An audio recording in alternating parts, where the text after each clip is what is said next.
The results on convergence on Fisher markets of a process called tatonnement, which I will explain soon. So let's start. Okay, so this is the overview. Most of the talk I will spend on defining all the definitions of markets and markets equilibrium and the tatonnement process. In the last few slides, I will talk a bit about our result and what we did. Okay, so let's start by understanding what is a market, specifically what is a Fisher market. In a market, we have agents. This is people. They have some wishes. They want to buy some goods, and this is the goods. And they have a budget, so how much they can spend on these goods. The wishes we call a utility function. That means that not only that they have specific product that they want to buy, but they have some preference. So if they buy half a bread and 2 peppers, it will be better for them than buying, I don't know, 1 bread only. Okay, so we have these agents and their utility functions, and we have the goods. Formally, we have N agent, K goods, and the budget BI for each one of them. The utility just takes us from each basket of good, half of this, 2 times other things, gives us a value. So how much am I happy? Okay, and this is a special case of a more general market. So the special case is because we have people with budgets, and we can think of it as one agent with all the goods that want to sell. So it's like a bipartite graph. One agent that wants to sell the stuff, and the other agents that want to buy. In the more general case, each agent has its own good, and we want to exchange the goods. So I having strawberries, Yuval having breads, and we want to exchange our supply. So I will focus on Fisher market, but this will come during the talk. So what do we want to achieve in a market? So what is an equilibrium? First of all, we want our agent to be happy. So they have money, and given specific prices of the good, each agent selfishly wants to buy the goods that maximize its utility. So basically, he computes this, more correct. So basically, she computes this function, and so she chooses the best basket for herself. But notice that the only constraint here is the budget constraint. And she doesn't matter if she wants 1 bread, that will maximize her utility, and some other agent also wants this bread, and there is only 1, this will be a problem to the market. So each one do the optimal thing for himself. But as a market planner, we want to optimize the total market, meaning that we'll have enough supply. So in equilibrium, each one do the selfish thing, but the supply is enough. The demand will be less than the supply. So you don't require anything to clear on behalf of the Okay, so I'll come to this. So for now, equilibrium is just less than, and you're talking about equal. So yes, we will come to this. because the way it's defined now, if you put very, very high prices, no one wants anything, and that's an equilibrium. Yes. No, everyone will take a very small portion. Right.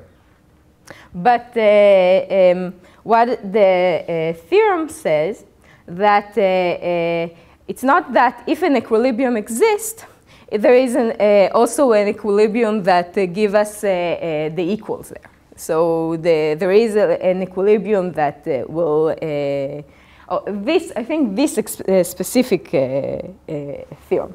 So Errol-Debreu in 1954, they proved that in specific well-behaved market, a market equilibrium exists, and not only that it exists, the market is cleared.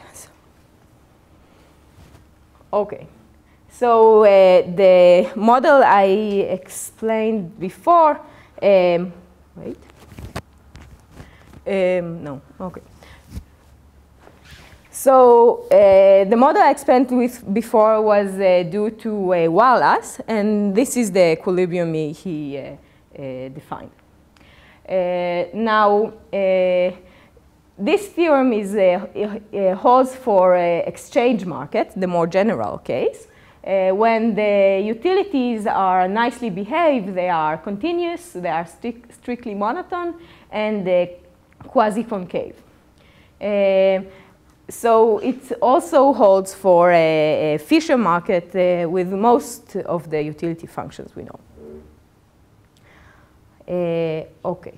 So I'll just note that this proof it's not constructive. It just proves the existence, and we will want to know how to get to this equilibrium. Let's talk a bit about what kind of utility functions it would be interesting to study. So here's some examples. The first example is linear utility. In the linear utilities, we have the goods are perfectly substitutes. So for example, I want to buy a Coke, and I have two nearby machines. And so I will just take the Coke from the machine that is less expensive. If they don't have the same price, the only thing it matters is that I will have my Coke, and it seems a similar product, and therefore I will choose the one that is less expensive, and I can buy with my budget more. So this is the case of linear utilities. In relative utilities, the goods are perfect complements. So this, for example, if I want to buy products for coffee, I need coffee and I need milk, and I need a specific amount of each of them. For each spoon of coffee, I want a half cup of milk, and I need both of them. So if the coffee will cost me a lot, I will buy less milk also, because I won't need more milk because my budget constraint give me a constraint on the coffee. In Cobb-Douglas utilities, so my utility is the product of the amounts over this AI that I buy from each product, and therefore my budget is always will be split according to this amount. I will always spend the same amount of my budget on each good without noticing the prices. Okay. So all of these utility functions are a special case of this CES utilities. CES stands for constant elasticity of substitution. I won't get inside exactly what is elasticity of substitution, but as it sounds, it's something that tells us how much we are elastic between different products. So how much can we switch from one product to another? As we saw in the linear utilities, we are very elastic. We can switch without any problem. In the Leontief, it's the other way around.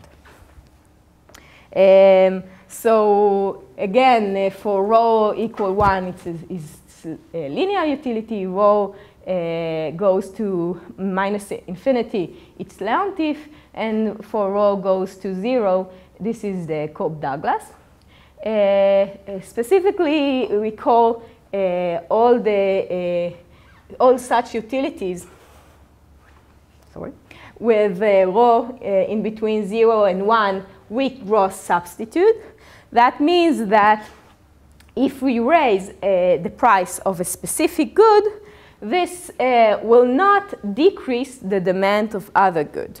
Again, like the linear utility, if one machine gets more expensive, this won't hurt the other machine. Most likely, quite the other way around. And in the complementary good, we say that it's complementary if raising the price of one good does not increase the demand of other goods. So it's not true in linear because it can increase the other machine, but it's true in Leontief. So increasing the price of coffee will probably decrease the demand for milk as well.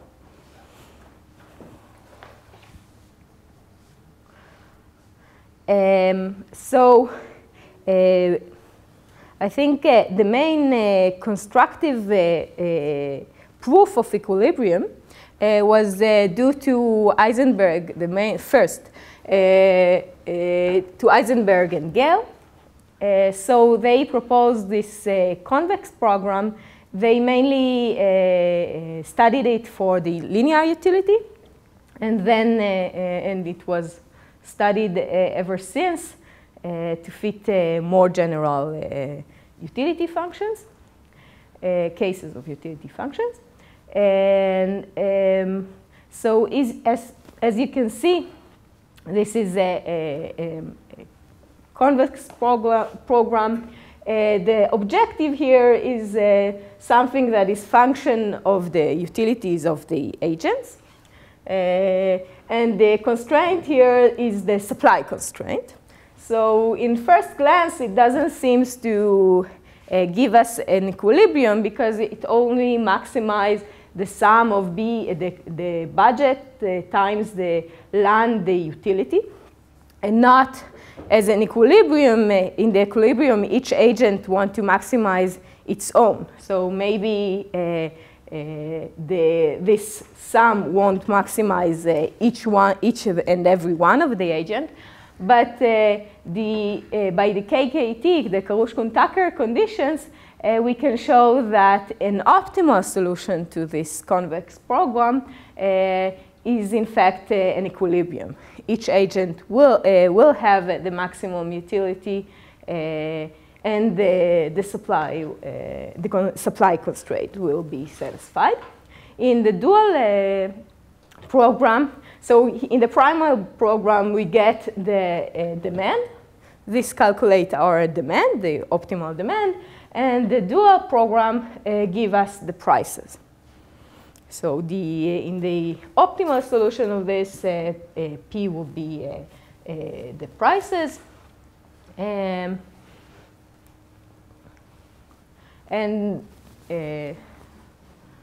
OK. So, and this is specifically on Fisher market. So Fisher markets that their equilibrium allocation and prices can be computed using this form of a convex program called Eisenberg-Gale markets. So Yes. You assume that in a Fisher market, all the products are either all of them compete each other or all of them complementary?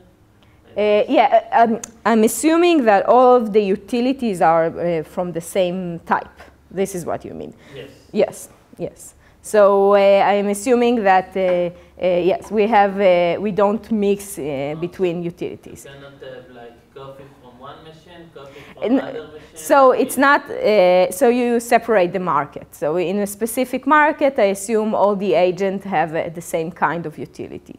It might have different, so I'm not sure it's true. No, I'm not assuming this. So there are markets that, but each agent have a specific kind. Okay. Okay, so I want coffee and milk and... Or agent wants to, I don't know, to have fruit salad and then... Yes, yes. Each agent have a specific utility, so it's, or this one. There are utilities that doesn't have this, not CES utilities. There are other utilities, but...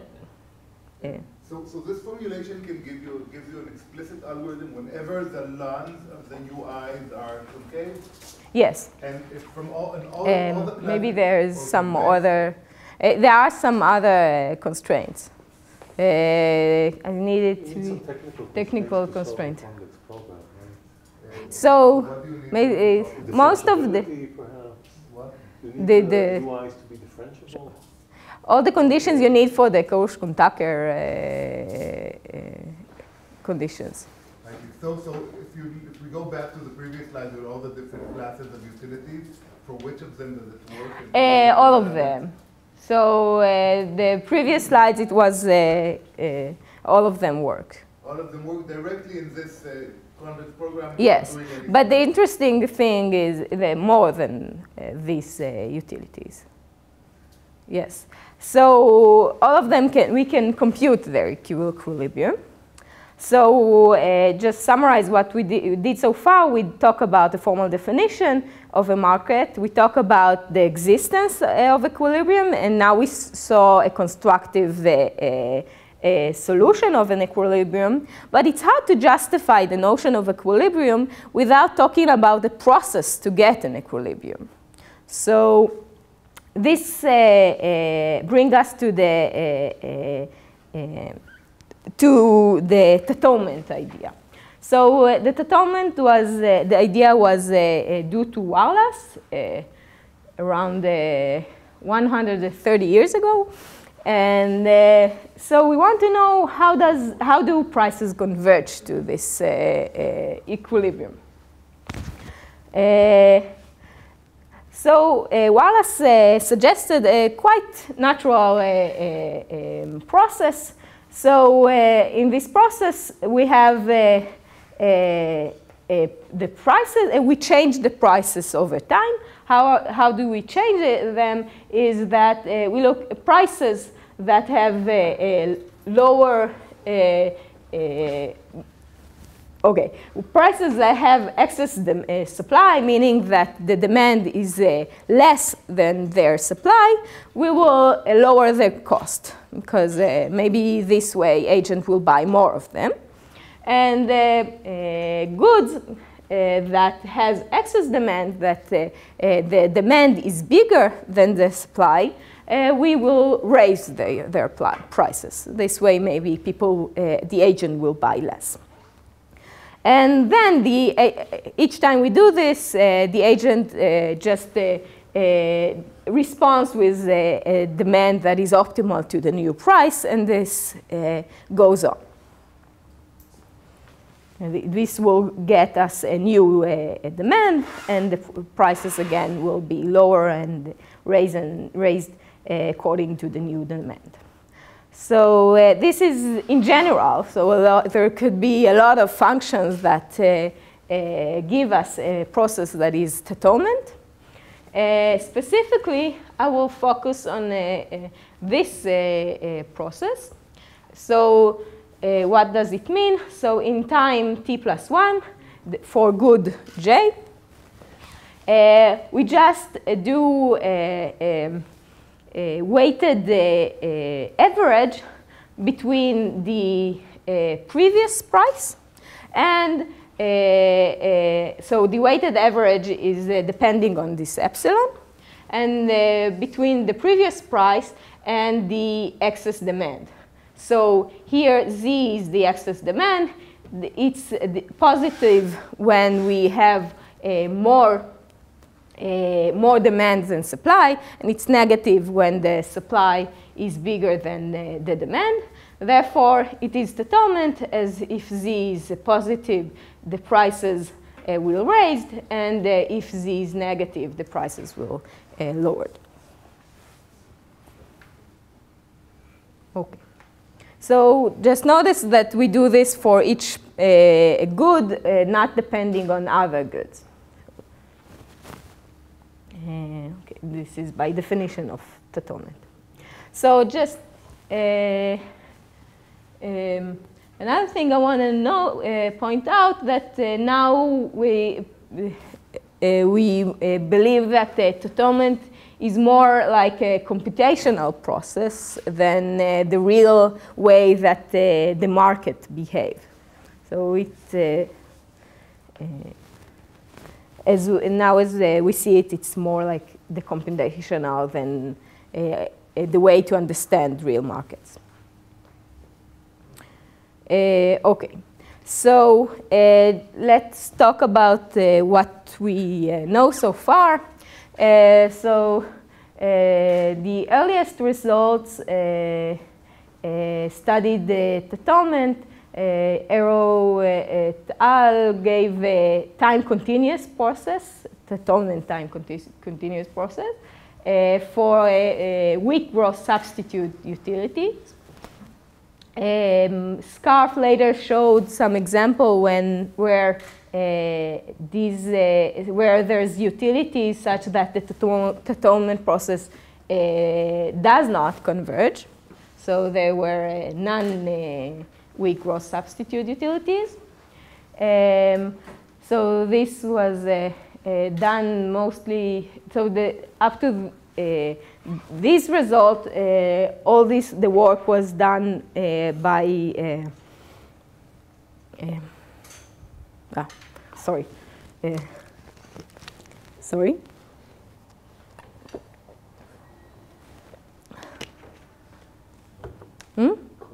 Economist, that's the word. Sorry. Okay, it was done by economists, and the more computer science papers started not too long ago. So Codonotti and al show a polytime convergence, so a discrete tatonnement process. You cannot talk about polytime when we talk about a continuous process. So they show it for weak gross substitute utilities.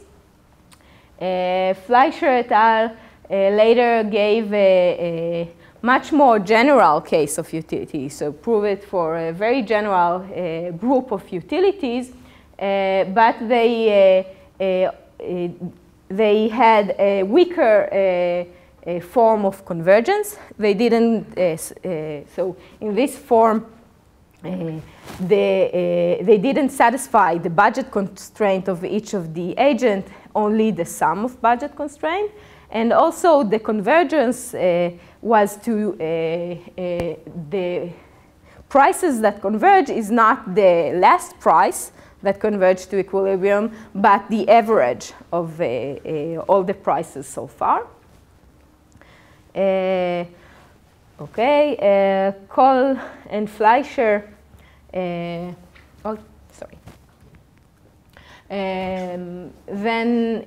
give, and also, okay. So two of this result was tatonnement-like. So it wasn't pure tatonnement. They also have some adjustment between prices. And Cole and Fleischer later gave a true atonement process that was analyzed for CES utilities that satisfy weak cross substitute, so the part of CES that is weak cross substitute. This was later generalized to non-W. So this is very nice result. So because the atonement doesn't seem to work well with non-weak gross substitute the utility, but they did manage to analyze it for the case of some of the cases of complementary CES. Such as rho between -1 and 0, and the in some cases of multi-level nested CES. And the latest result, due to Chan, Cole, and Devenu, gave a discrete atonement that converged for O CES. So CES with all substitute CES. Okay. So before talking about our result, I want to talk about the notion of approximate equilibrium. So we won't think that our process will just bring us to equilibrium. It will bring us close to equilibrium. So what do we mean by close to equilibrium? So we define delta approximate equilibrium if every agent still, so this is optimal, every agent still calculate its optimal basket given the prices. But the excess demand is not exactly, so it's not exactly 0. It might be some small constant delta. So we can have that the demand will be bigger than the supply, but only with a small constant delta. Small, okay. And the third thing we want is that goods with a small demand will have a small price. So we won't get to a case that we are far from. So this is something similar to the clearance of the market. So if a specific good is far from reaching its supply, it means that the price is very low and nobody really wants it. Okay. Our main theorem, so the main contribution in our result is that we managed to show our proof for a very large group of utility functions. So if you recall, there was the result of Fleischer et al. That also gave a wide range of utility functions that is basically wider than ours, but they didn't give a strong notion of equilibrium.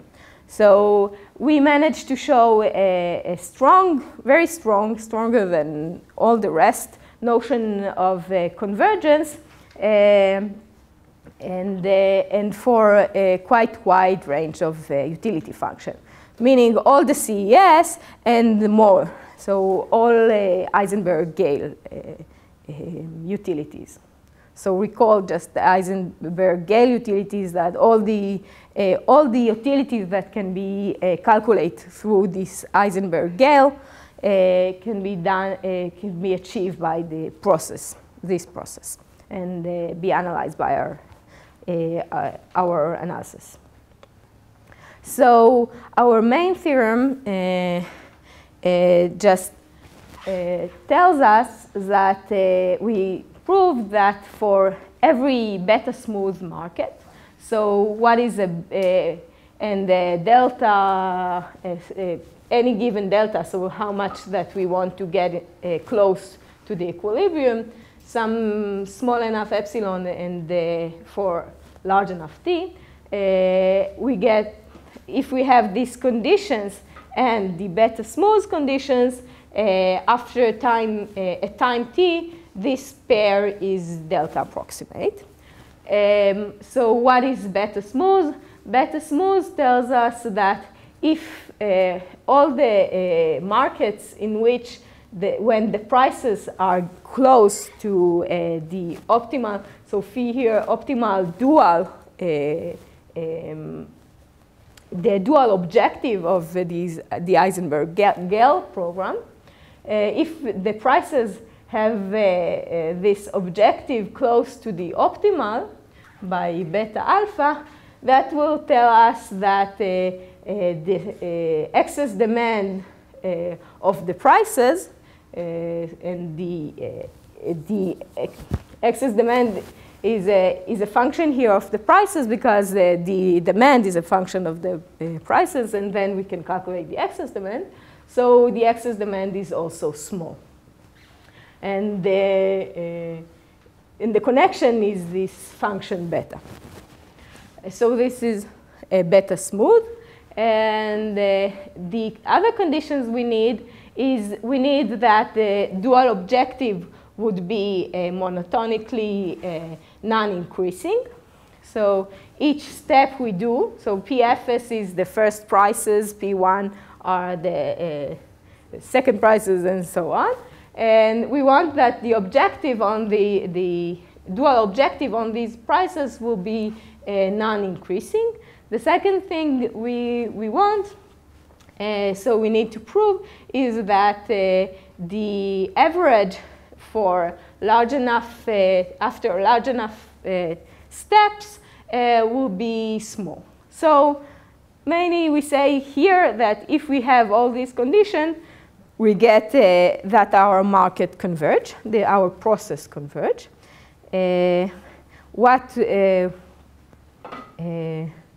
So now we are interested in knowing which utility functions satisfy these three conditions. So basically, every utility such that the objective function is twice continuously differentiable and strongly convex satisfy our constraints. So we can choose such a market, and for small enough constant epsilon, so remember epsilon is the way that we calculate the process. So this gives us the average between the previous price and the price and the excess demand for the new price. So for some small enough constant, we get that after order of, so there are a lot of things here, but basically the main thing is the delta over 3. So after omega, 1 over delta over 1 over delta in cube, it's a cube. We get that we have a delta approximate equilibrium. So you need a strongly convex, it doesn't work for a linear function? No. So linear function doesn't work. You can get close to linear functions by choosing a CES utility with a row that is close to 1. But this is a different notion of approximation. So it basically means that not only that the process is close to is not exactly the equilibrium, the agent each step doesn't do exactly what the optimal thing for them. They do something that is close to the optimal thing. So Tatonnement probably doesn't converge. For it's unlikely to converge in linear utility. This is because very small change in the price can make a big change in the demand. Because if I have two Coke, and one cost me 1 plus epsilon, and one cost me 1, I won't buy this 1 plus epsilon at all. So just a small change of the price can make a big change in the demand. It doesn't seem likely that Tatonnement will work. So examples for utilities functions that our model works for is all the nonlinear CES, all of them, the complementary and the weak row substitutes. Also, another utility that wasn't very there isn't much result on it was our exponential utilities. So none of the previous things worked for this utility. Things that doesn't, so Leontief and nested CS Leontief, it doesn't, not all the constraints work for, they don't satisfy all our constraints, but we still can modify a bit the proof and makes this utility function work as well. So I conclude with some interesting questions. So first of all, I didn't talk about it much, but we want to find the processes that will converge fast, and there aren't much of lower hardness result or low bounds for this. So it will be interesting to find tight bound on the convergence rate. So except for Leontief, we don't have any low bound on the convergence rate. Also it would be our process doesn't work if it is an asynchronous process. There are some models that do work, but not for a wide range of utilities. So it would be interesting to have a wide range of utilities that asynchronous process can work on. And the real main issue is the general case of Héroult-Debreu market, exchange market. So there isn't any discrete Tatonnement that is known to, if there is an equilibrium, it would be interesting to have a discrete Tatonnement process that will converge for some utilities. Okay. Thank you.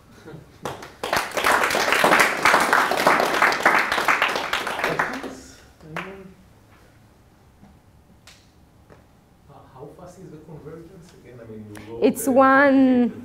Yeah, so it has some constant depending on the specific market.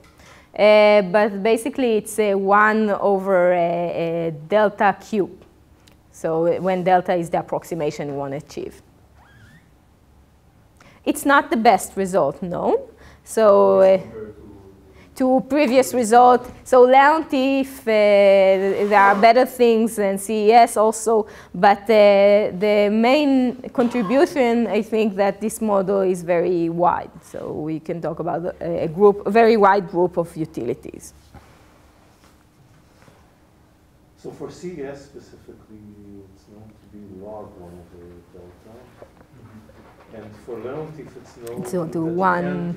You can't get something better than, I think, 1 over delta. Does, yeah.